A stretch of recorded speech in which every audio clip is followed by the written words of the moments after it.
with Dr. Chris Shoemaker, who's a family practitioner in Canada, who I don't think a lot of people realize. I mean, we all know Canada is a step above in terms of tyranny compared to the United States. But what they've done to you is just unbelievable. You stepped in during the pandemic and did what I did and many other physicians did at great cost, and then they took your license. So tell us what happened. Well, that's a lot of things over a lot of years, Mary, because basically it began in late January of 2022. The truckers' convoy was happening in my home city, the capital of Canada, Ottawa. The truckers' convoy, the things that galvanized across the world. And I just drove about 8 miles from my suburban home area down to Ottawa, the center of Ottawa, and was seen with my sign that said MDs for truckers. Little sign, MDs for truckers. And one of the people there on the stage, who was introducing more major speakers than me, noticed my sign and said, "Well, would you like to come on the next day and talk as well, doctor?" I said, "Sure, yeah, that'd be great." Went home, wrote a little speech. I held it in my hands in minus 25 degrees centigrade weather. It was a horrible, horrible day in Ottawa, that cold. And started to speak for about 13 or 14 minutes. And about halfway through the speech, the crowd started to roar, "Thank you for the truth. Thank you for the truth." I told them very simple truths. I told them that ivermectin had been safe and approved for saving people from malaria and parasites and other things, and was now clearly going to be beneficial in the COVID fight. And I'd prescribed it 35 and 40 years ago to families, and the families would take it for 5 or 6 months even, if they were traveling to Vietnam or the Congo or something. And they could take that medicine and safely come home, and none of them would get the disease of malaria, and certainly none of them got heart disease or any of the BS things that people started to say. So when I was willing to stand on a stage and say that we have valid medicines that can save lives, let's please save those lives. Certain people wrote to my college, stated what I was stating, and although this was not individual medical advice, although this was just general societal advice, they started an investigation of whether I was being professional or not by telling some certain scientific truths that I told in Ottawa, Canada. Wow. So it was a speech that brought you down. A speech, yeah, a lady wrote in and said that this doctor is saying that these medicines are safe and helpful to people. I'd like you to investigate this. The college chose to investigate it. It took them 1 full year to actually yank my license. They felt they had enough evidence at that point to yank my license. When Dr. Mark Trozy and myself went up to help a doctor who's had her license already removed, and we went up to Barrie, Ontario, to simply help in her practice and start to see the patients that she was not allowed to see anymore. And within 4 or 5 days of our taking that mutual decision, that joint decision to help that practice, that was when my license was suspended. That was in January of 2023, and I've been without income since then. Thank you very much. Wow. How does the process work? I've had my own struggles with the medical board in Texas, but they has been dragging on for 4 years. Yeah. What was the process in which they revoked your license? Oh gosh, they set up hearings. They misinformed me about certain hearings. I didn't even know of the final hearing at all. They didn't. They had 45 days to notify me of the hearing, and I was not notified. I found out with 3 days to go. 3 days to go that this hearing on my defense was going to be held 3 days later. I was still out in Alberta, Canada, and had to work my way back to Ontario, Canada, in order to participate in that hearing, which in a sense couldn't happen because of the lack of information sent to me. And in the midst of all of that, basically the die was cast. It was coerced. I was unable to defend myself, and they chose to say you have no options. I mean, do you have any recourse? Can you sue, or are you just? Well, I don't know. It's not happening this week, put it this way. It might happen in a few months from now. But right now, I will send them some additional information of, gosh, you took my license for saying that ivermectin might kill people or that vaccines are totally safe. That's what you wanted me to say. Well, have vaccines, the vaccine COVID-19 vaccine in particular, proven to be totally safe? No, it has not. So the problem is, dear college, I was right. You were and are wrong. Whether we can ultimately ever have someone arbitrate that, I don't know. But the bottom line is we know who's right and who's wrong. Right. What made you see the light, or did you know from the start that they had it wrong?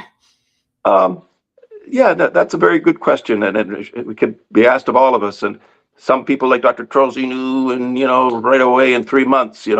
You probably knew right away in 4 months. God bless you guys for knowing these things as quickly as you did. I didn't know until January of 2022. January of 2022 was when I saw the data from James O'Keefe, that he had gotten a 9-page document out of DARPA. And this 9-page document out of DARPA showed that DARPA, the medical arm of the US military, had very clear information that ivermectin and hydroxychloroquine were lifesavers, could always have been lifesavers, and should have been utilized. And in that same document, they stated how they had told Fauci and others not to even do the research. And the whole picture was just there. The fox was in the hen house. Fauci had organized all this research, and the research essentially produced the worldwide spread of a viral version of the genomes. But separately from that, the genomes being Well,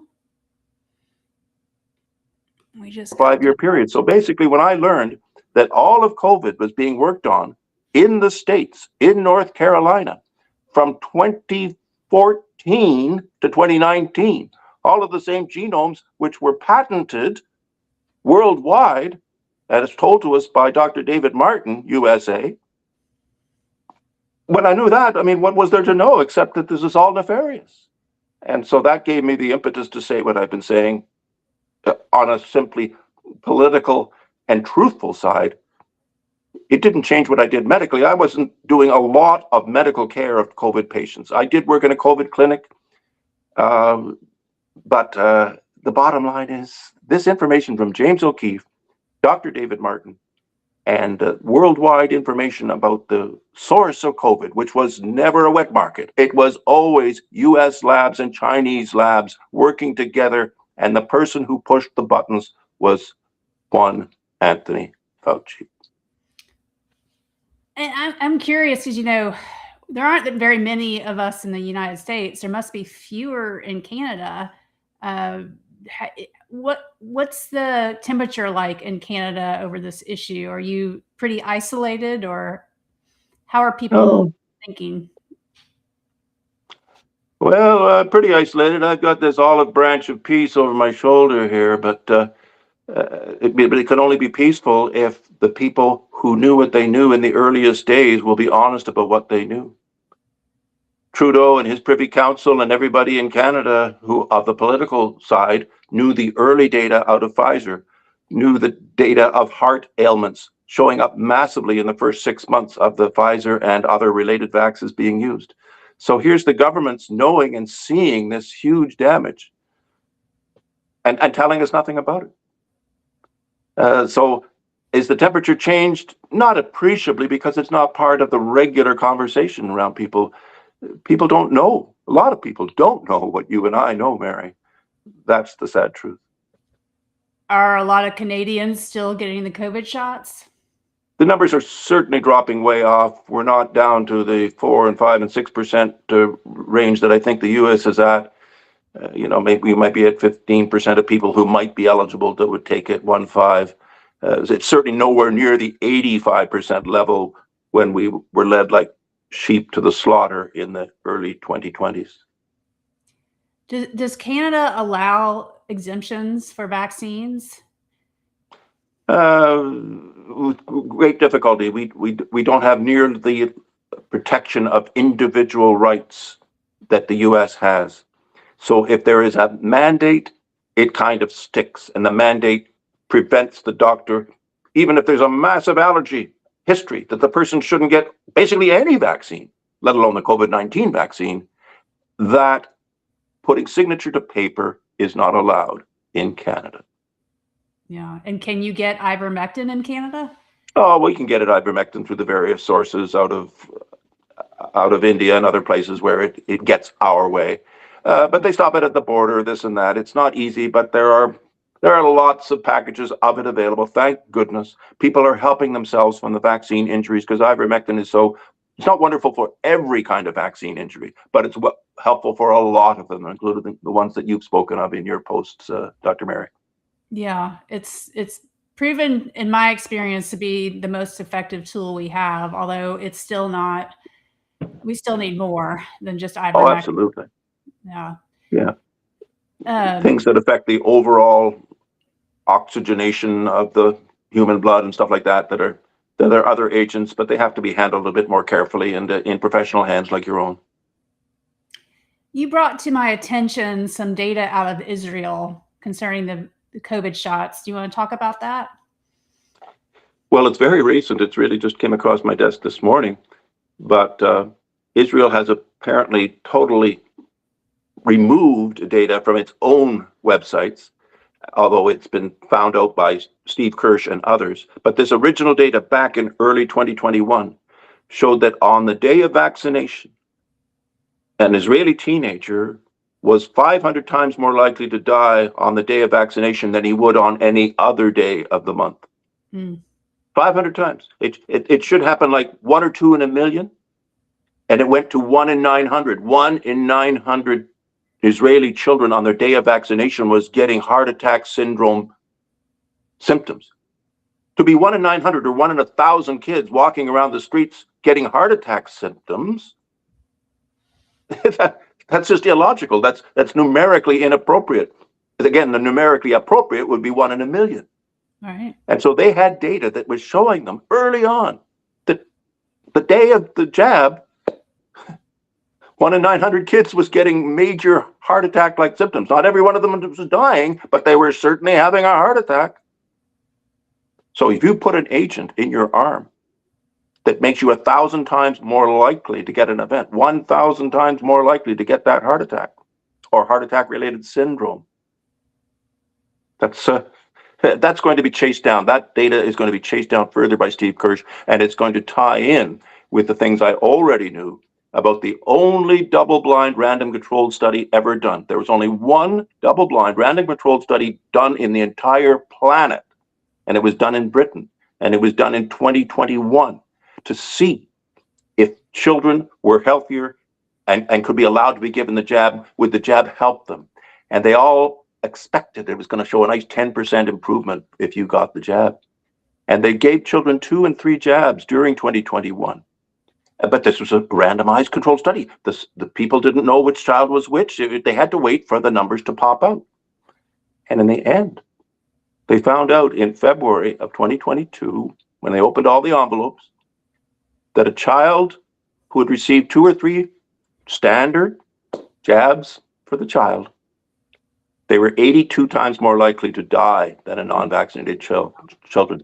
The ratio of deaths, background deaths, 8,200% higher in vaccinated children. Boris Johnson canceled the mandate for children the week after this data came out, but he didn't say why, and he made sure the data didn't get out widely. So here we were with politicians around the world, especially in the United Kingdom, knowing that there was a lethality risk to children by receiving the vax.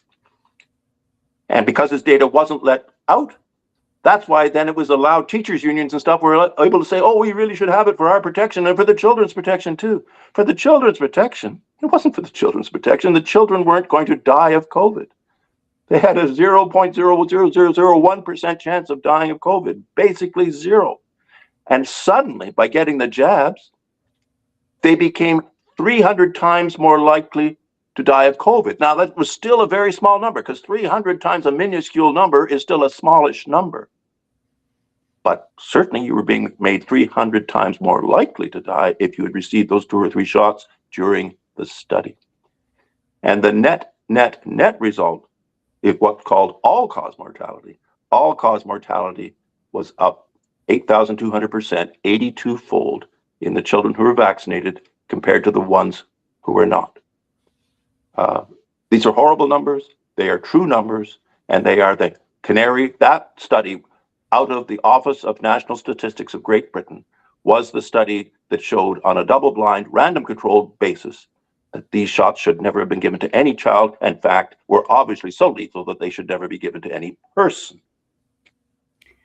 Well, what worries me is that, myocarditis is difficult to diagnose, especially in a nonverbal child. So, you wouldn't, unless you are actively screening for myocarditis, it can be missed. You can have subclinical, especially in a child that's not able to tell you that they have chest pain. And it can leave a permanent scar on the heart, which increases your risk of sudden cardiac death for the rest of your life. And you really can't diagnose myocarditis without a biopsy of the heart or a cardiac MRI, which are not being obviously not widespread tests. So it is, we have the hard data from what we can actually see before our eyes, but then there's this potential for all these, babies just having heart scarring that we haven't even accounted for. Until recently, the United States had the COVID shot on the childhood vaccine schedule, and all babies were expected to get 3 shots by the time they were 9 months old. What is Canada's stance on that? I do believe that we're not as specifically requiring of infant injections to that degree. No, absolutely not. It's not as severe for children here in Canada. But parents are still being encouraged to give it to any child 6 months of age and older. Encouraged, not mandated, and not put on a schedule per se, but strongly, strongly encouraged. And the advertising all promotes it. And it's as good for a 6-month-old child as it is good for a child 4 months gestation inside its mother's womb. As in, no good. And Dr. James Thorpe has numerous data that show that you've got a 500% or a 5-fold elevation in major anatomical limb deformities and other major structural deformities of babies born when the mothers receive the jab in months 3, 4, 5, and 6 of the pregnancy. And that the diseases of neurologic, neurodegenerative diseases in children being born with major neurodegenerative diseases of their brain is also 500 and 600 times higher in children whose mothers received the jab while pregnant. And we can't be surprised about it because it's the thalidomide of the 2000s. I mean, effectively, actually, some of the limb changes in children are thalidomide-like changes, limb changes. But there's cardiac events, neurological events, and deceased babies events. The number of stillbirths that have occurred, the ratio of stillbirths is so much higher in the vaccinated while pregnant population. So dear mothers out there and mothers-to-be, do not put anything with any mRNA C19 in it into your body while pregnant. It is going to harm your baby.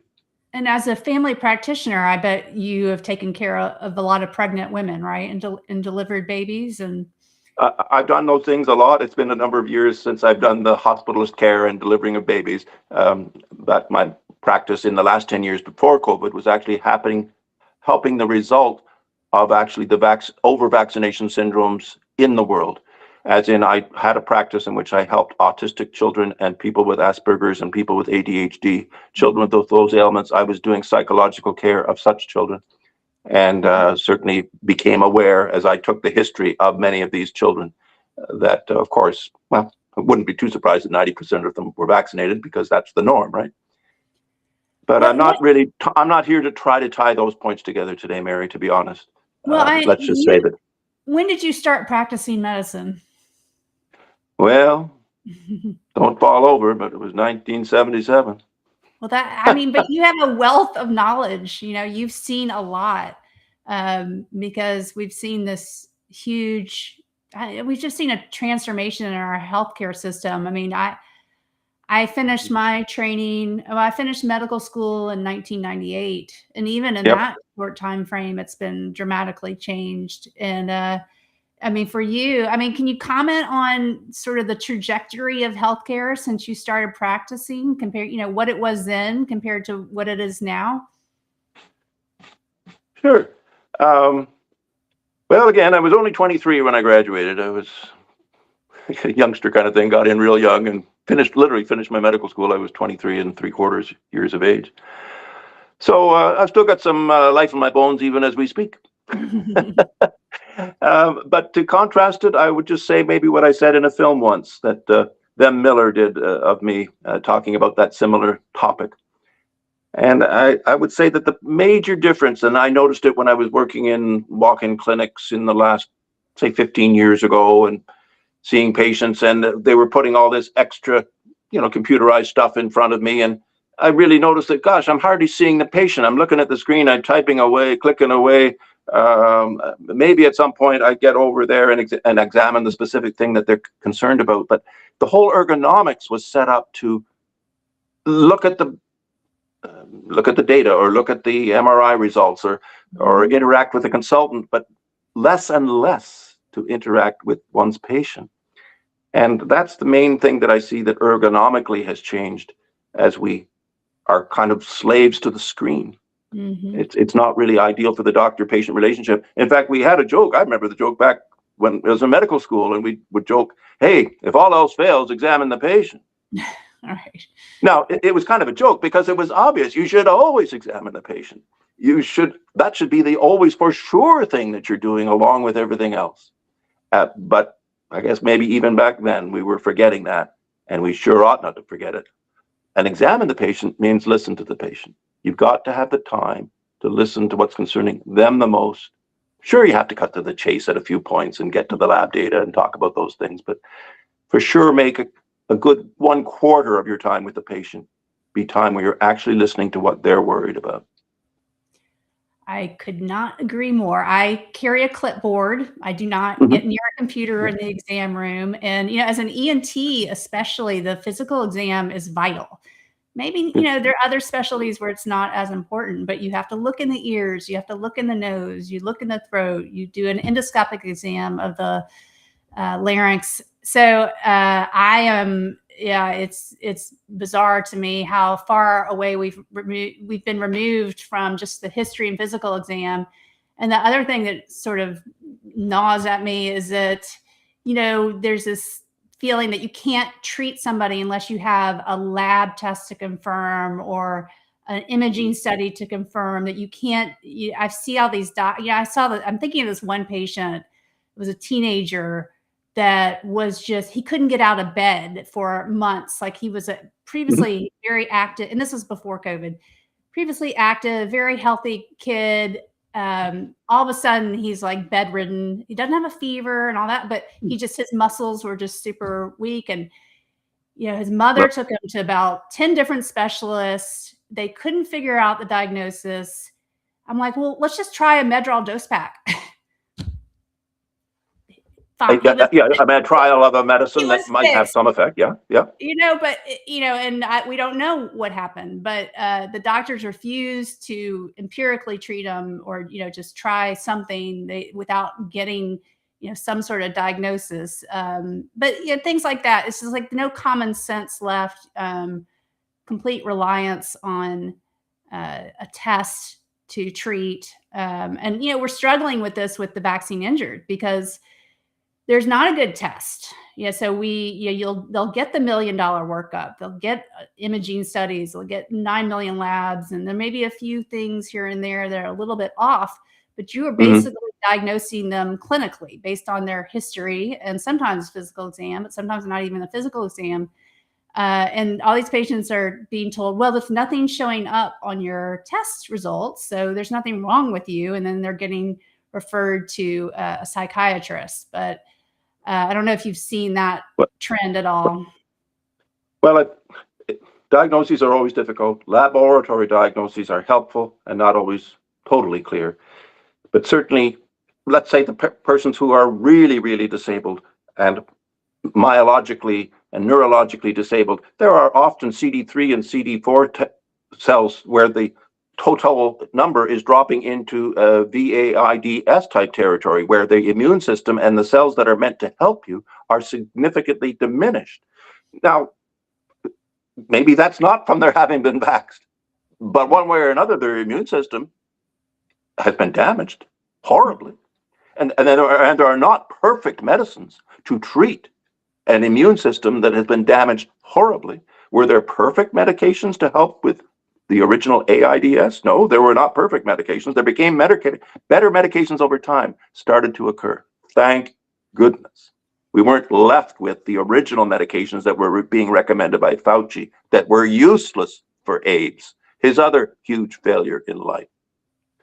So let's just say lab data can be helpful to us. It can also be sometimes a bit misleading. But the one thing we are seeing for sure in the vaccine injured is a horrific damage to their overall immune system. And so that's why these have always been essentially bioweapons. Let's not pull any punches. These were drugs that had more damaging effect to the body than they had benefit. And the principal reason they have a more damaging effect is that their anatomy of what they are is so different. You never had an injection in the 1960s put in to stop you from having polio that was going to generate 40 trillion polio spikes, as it were, into your body. Mm-hmm. And where your body would generate them, where your body would be the literal factory where this thing was being made. This is a technology that should never have been used. It should never have been used. And it's tragic. It's absolutely tragic that it's been used. It's tragic that it's being promoted. It shouldn't be put into pigs. It shouldn't be put into kids. It shouldn't be put into people of any age, because it turns your body into a factory to produce the most deleterious protein that you could ever have in you. And that's why I'll continue to say what I say, because it is the truth. And that's why we must stop using, and why the states, these many states in the US, where smart thinking politicians, being by yourself and others, pushed to think about the real science here, they're saying, you know, you're right. We're not going to let this be on the shelves of our state. And I wish every state to move as quickly as possible to make these changes, to put more pressure on the 40 states that aren't doing it yet. And once they get to 37 out of 50 states saying it's illegal under our aegis to have this, well, then maybe even Canada will wake up. Maybe even Canada will get a clue. But so far, not a clue. Yeah, it's really unbelievable, because you don't need a science degree to really understand this. It's very basic. It's a shot that's designed to, like you said, produce the worst part of the virus in your body with no off switch. And I'm looking, we don't have a great test for spike protein yet, but we do have an antibody test.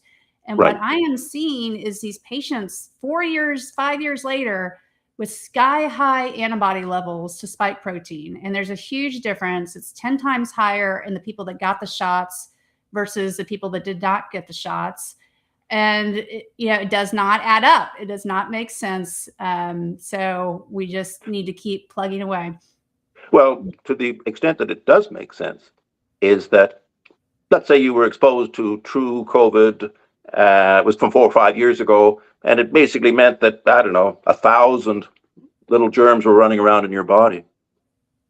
1,000 is not much compared to 40 trillion. Right. 40 trillion was the dose of mRNA fragments put into your body. 40 trillion. So it's not surprising that those who are vaxxed have 10 times the antibody levels of all that was needed to give you protection if you were exposed naturally. Yeah. You're getting 100, 1,000, 20,000, 100,000 times more toxic crap put into you by letting it go in via needle to your deltoid muscle.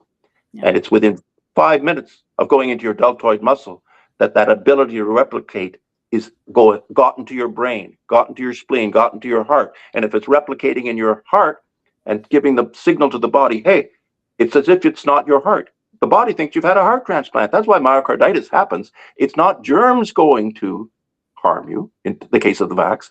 It's the flag that says your heart has foreign RNA, DNA within it. What would you like to do about that? Well, the body has only one knowledge what to do when it has a non-human protein factory in it. It thinks, it can't be my heart. I best attack the cells that have this information in them. And it's that attack that deadens and scars quietly, not always hugely with an immediate heart attack, but it quietly harms. And myocarditis, by the way, to your audience, Mary, myocarditis ought not to happen. And when it does, you have a 50% chance of being dead in 5 years. There was never such a thing as quote unquote mild myocarditis. Myocarditis, truly diagnosed with enzyme changes and troponin changes and a few of those MRI scans that will be very specific. Once proven, that's going to affect your heart function for the next decade, and you might need a heart transplant within the decade. And if you don't get to the heart transplant on time, you're deceased. So we have allowed a medication with all these toxicities to continue to be put into us. It had to be stopped 4 years ago is when it should have been stopped. It should stop immediately, as you were advocating for it so strongly, Dr. Mary Talley Bowden. I really admire what you're doing. Well, and one thing I meant to touch on earlier was that you've seen a lot of medications come and go. They've been brought to the market, and the regulatory agencies swoops in and appropriately takes action. So, tell us some of the medications you've seen that have come and go and caused, a fraction of the problems that you can think of. Sure. When they got the NSAIDs to be a bit more specific, and I can't quite remember the name of the exact anti-inflammatory drug that Vioxx. was thank you for that very much. Vioxx was the one because it was so good. They wanted to be selective. They wanted to make it not as likely to give you GI bleeding of your stomach. So yes, by being selective, it would no longer give you GI bleeding of your stomach. Well, what's the opposite of bleeding? The opposite of bleeding is clotting. So what in fact they were doing, they shifted the molecule around so it wouldn't cause bleeding of the stomach side effect, but it was by definition making you more clotty, more likely to clot off vessels in your cardiac distribution tree. Well, clotting of the vessels in your cardiac tree equals pre-heart attack or actual heart attack. And they got huge numbers of heart attacks being caused by Vioxx. So yeah, when agencies see deaths happening because of a medically prescribed agent, they eventually get it off the market. I think it took them 10 stinking years to get Vioxx fully off the market from the time it was being investigated. But its harm was huge. Its likelihood of harm was evident. So in this case of COVID-19 harm vax, as I call it, evidence is huge. Get it off the market. Yeah. Oh, and it does nothing for you.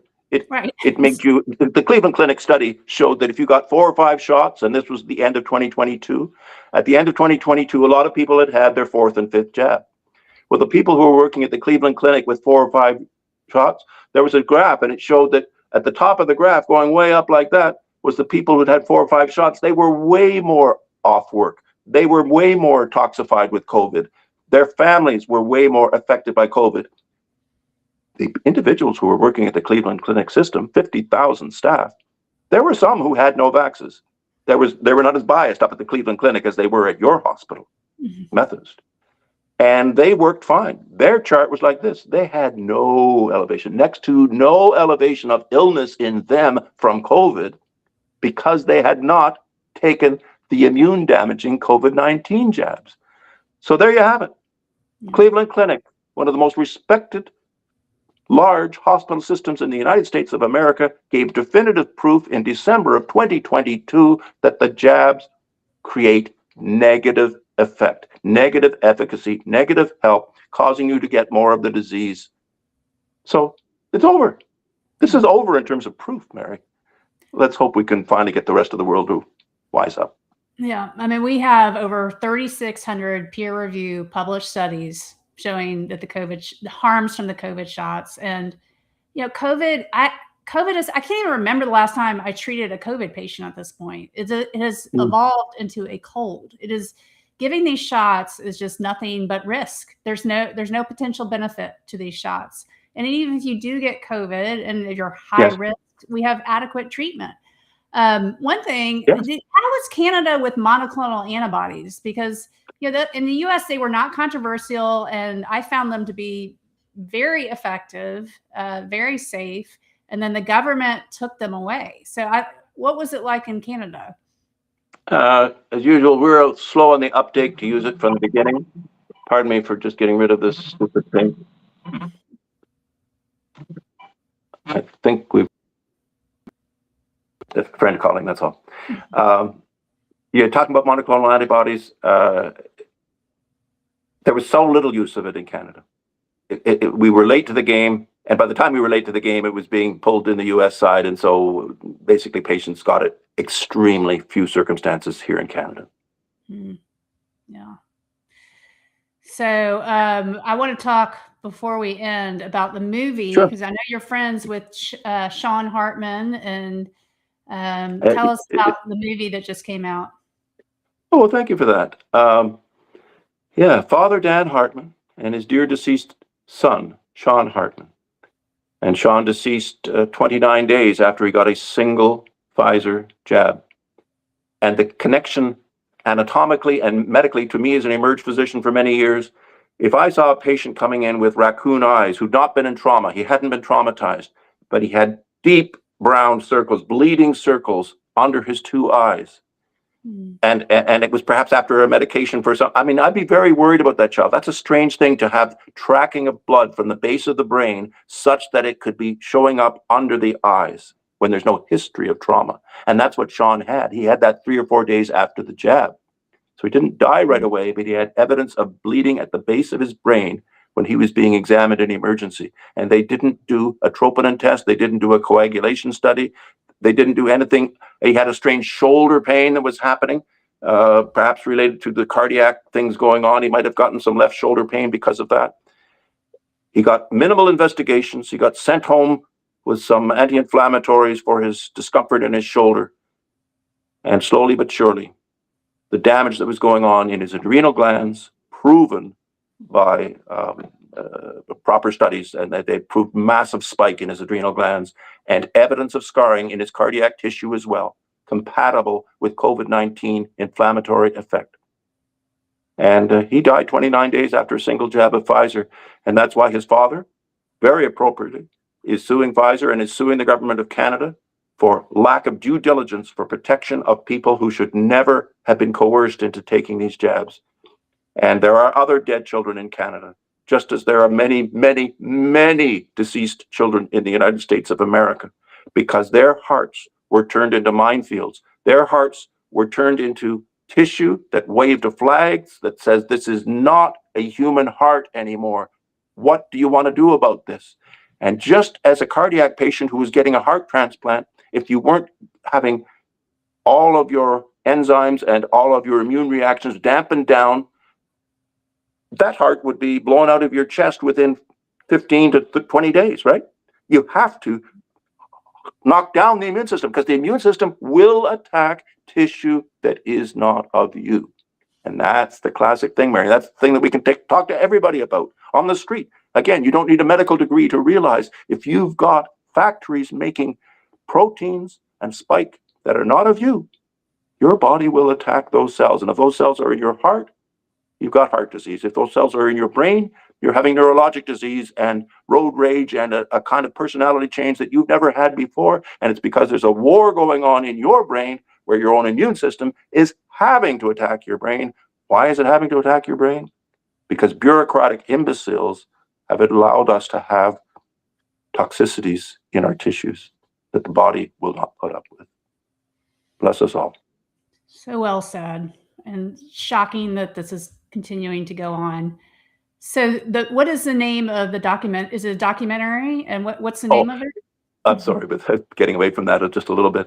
But absolutely. It's called The Shot for a dualistic reason. Of course, the jab is the shot. Of course, the dear boy wanted to play the game that meant everything to him, hockey. and he could shoot the puck nice and hard as a 17-year-old. He was going to go places.